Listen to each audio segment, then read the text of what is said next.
آموزش 0 تا سطح چیکن سوپ یا سوپ ترکاری افغانستانی. 1 عدد پیاز رو داخل روغن چند دقیقه تفت میدیم تا نیم پز بشه. 3 عدد هویج خرد شده و 2 عدد گوجه رنده شده.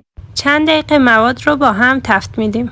2 حبه سیر رنده شده هم اضافه میکنیم و با هم مخلوط میکنیم. 4 عدد فیله مرغ هم اضافه میکنیم و مجدد چند دقیقه با هم دیگه تفت میدیم. آب جوش اضافه میکنیم تقریبا تا وسطای قابلمه. با هم مخلوط میکنیم، در قابلمه رو میبندیم تا همه مواد بپزه. بعد از پخت فیله ها رو در میاریم. 1 لیوان نخود پخته شده و 1 لیوان ذرت پخته شده که به دلخواه میتونید اضافه کنید. 2 عدد سیب زمینی خرد شده. 1 عدد فلفل دلمه خرد شده به همراه گشنیز خرد شده اضافه میکنیم و با هم دیگه مخلوط میکنیم. آب جوش اضافه میکنیم. 1 قالب عصاره مرغ، نمک، فلفل، زردچوبه